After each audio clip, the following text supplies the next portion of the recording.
Sometimes they struck gold. Sometimes they spiraled into ruin and madness. One time they disappeared onto an ostrich farm. But these musicians all have one thing in common. Leaving their famous bands totally changed them, for better or worse. There are some musicians who go straight under the radar after parting from their famous band, leaving many to wonder what happened to them. But that wasn't the case with Creed's former frontman Scott Stapp, because he often made headlines after the group's 2004 split, and it wasn't for his music. In 2005, the Florida native got into a fight with members of Nebraska band 311 at a Baltimore hotel. Vocalist Doug S.A. Martinez of 311 spoke to Rolling Stone about the brawl, saying it started after Stapp insulted his wife. Then in 2006, the My Sacrifice singer fell off a hotel balcony in Miami while high on drugs and alcohol. He was later found by Atlanta rapper T.I. of all people. Stapp then landed in the news again in 2006 when it was reported that he appeared in a sex tape with Kid Rock and some exotic dancers that was filmed several years prior. He was arrested that same year for intoxication as well, one day after getting married. Plus, the rocker was booked in 2007 in Florida for domestic violence.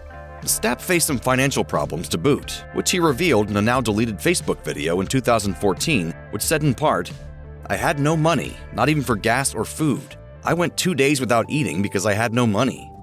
These days, he seems to be doing better.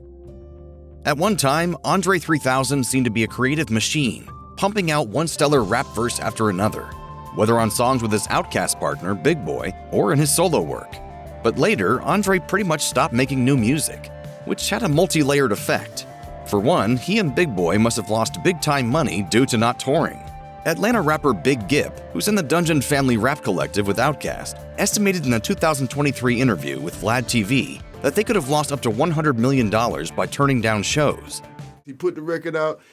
We in LA, they win 6 Grammys, and he went dark.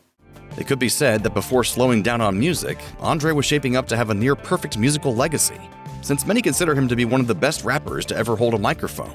In 2023, however, he seems to be more associated with shying away from music and being a recluse. Outkast's last album was 2006's Idlewild, and besides going on a 20th anniversary reunion tour in 2014, he hasn't toured at all.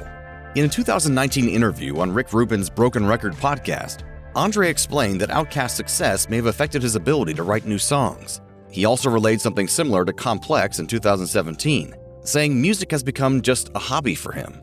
But Andre did deliver a new verse on rapper Killer Mike's 2023 cut, Scientists and Engineers, so there's hope.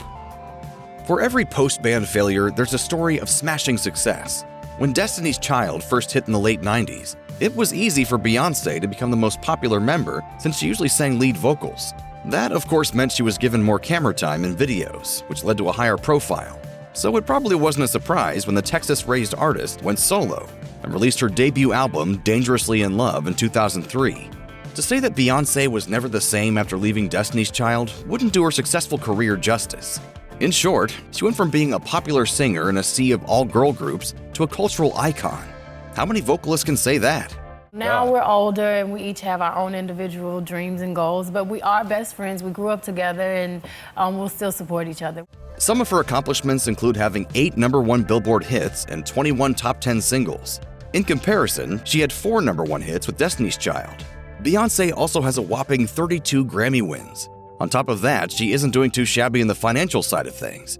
In 2023, Forbes reported that her net worth is a cool $540 million. But there's also Beyoncé's level of fame to consider, since being out of Destiny's Child. In 2023, she can easily be called one of the most famous women in the world. She's essentially transcended music and become a fixture of pop culture. It's a classic story. A group of people form a band, and at first, everyone enjoys the same level of popularity. As time goes on, however, one person gets way more attention, and resentment sets in. Lionel Richie knows what that feels like, since he was a standout member of the Commodores before leaving. And the press kept saying terrible things like, what's a guy like Lionel Richie doing in a band like the Commodores? Try to go back to a rehearsal after that. Richie said that tensions were so high in the band due to his popularity that everyone took a break to cool off. But after he released hits like 1981's Endless Love and 1983's All Night Long, his solo career exploded, and he never returned to the Commodores. Richie's life and career were never the same after that. He won 4 Grammy Awards, has 5 #1 Billboard hits, and continued to have crossover success. The last album he recorded with the Commodores was 1981's In the Pocket, and he's still incredibly relevant in 2023. It looks like Richie made the right decision by making that hiatus with the Commodores permanent. In 1994, drummer William Goldsmith joined the Foo Fighters after being asked by Dave Grohl. On the surface, it may have looked like a sweet opportunity for Goldsmith, but it turned out to be a sour one. The experience seemed to forever change him, since he was still venting about it decades later. See, Grohl isn't just the Foo Fighters frontman, he's also considered to be one of rock's greatest drummers. So when the band recorded their 1997 album, The Color and the Shape, he re-recorded most of Goldsmith's drum parts. That led to Goldsmith quitting the band in 1997. Grohl gave his side of the story to Vulture in 2021 and expressed regret, saying that he should have let Goldsmith know he was redoing the drums a lot sooner than he did. Imagine the looks on the faces of Smashing Pumpkins fans in May 2000 when founding member Billy Corgan told a Los Angeles radio station that the band was parting ways. With Corgan being the band's frontman and best-known member, one could reasonably assume his life would have been altered in a positive way, at least musically. But that wasn't the case. In actuality, it could be said that his career took a downturn afterward. 5 years after the band split, Corgan released his first solo album, The Future Embrace, to tepid reviews. Nielsen's SoundScan said it moved just 69,000 units upon its US release. It didn't take long for Corgan to reassemble Smashing Pumpkins after that. But despite the new iteration of the band and releasing more solo material, he never seemed to reach the same level of acclaim as the 90s Pumpkins. The Midwestern singer spoke about the original lineup with Howard Stern in 2023 and said he only felt criticism then, not the praise. Maybe there was a lot of praise, but I didn't hear it, because when you're in that mindset, you just hear the criticism. When most people think of New York rap group Public Enemy, they probably envision the deep-voiced leader Chuck D, or the group's comic relief Flavor Flav. But there's another guy who helped give the beloved band its look and sound. It's DJ Norman Rogers, otherwise known as Terminator X. He left Public Enemy in 1998 and got away from rap music completely. From there, X took a job that couldn't be further away from the hip-hop world. He began working at a North Carolina ostrich farm. X told the site Crazy Hood in 2014, "I left the music business because I was fed up with the greed and cutthroat environment that it is. This includes Public Enemy. That is not an environment I choose to be in. My family started an ostrich farm, which I participated in, but it is not the reason I left the music business." X came back to music when he began working at Rap Station, a hip-hop website owned by Chuck D. These days he still DJs, but keeps a much lower profile compared to when Public Enemy was in their heyday in the 80s and 90s. Even the world's biggest pessimist probably wouldn't say that Justin Timberlake leaving his band NSYNC in 2002 was a bad idea. His first TV performance as a solo artist came at the 2002 MTV Video Music Awards, and the former Mouseketeer proved he could hold his own without his bandmates. But even with the solid performance, most people probably couldn't have anticipated the success Timberlake would have in his solo career. First off, his debut album Justified sold 439,000 copies in the first 7 days of its release, according to BBC News. He also has 5 #1 Billboard hits and 19 top 10 singles as a solo act.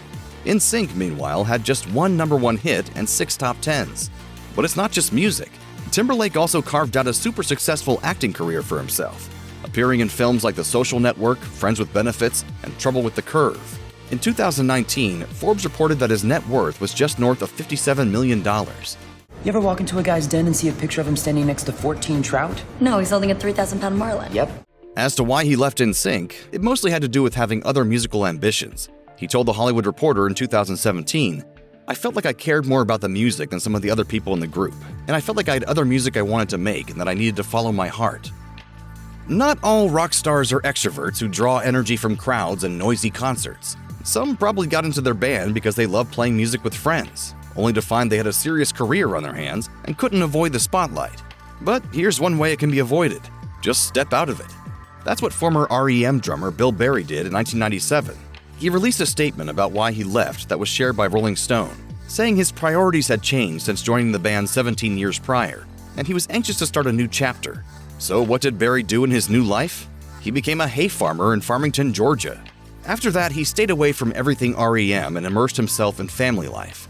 In fact, he told the Athens Banner-Herald in 2007 that the only music he was making was with his then 4-year-old son with toy instruments. Berry gave that interview via email, and reportedly, it was his first exchange with the press in pretty much a decade. But he eventually returned to the music scene by becoming a member of the Bad Ends. telling the Big Takeover in 2023 that he hadn't worked on a record in 20 years before joining. What sets Dr. Dre apart from others in this list is that he's had 3 major career changes. Dre first made a name for himself in the group World Class Wreckin' Crew. He left that group after their second album, and he never looked back. He later co-founded the group NWA, drastically changing his sound as well as his image. Gone were the sequin suits. Instead, as a member of NWA, Dre took on an outlaw image. Musically, NWA delivered a brash, in-your-face style of rap music that made Dre a legend. But that wouldn't be the only time that he had a major career and life shift. He left NWA in 1992 after noticing that manager Jerry Heller was favoring NWA member Eazy-E. So Dre started Death Row Records with Suge Knight and launched the career of a little-known rapper named Snoop Dogg. Dre's third and biggest change came when he left Death Row in 1996 after having business differences with Knight. He started a new label called Aftermath Entertainment and signed rapper Eminem. Dre also launched an audio products company called Beats, which was later acquired by Apple for a reported $3 billion.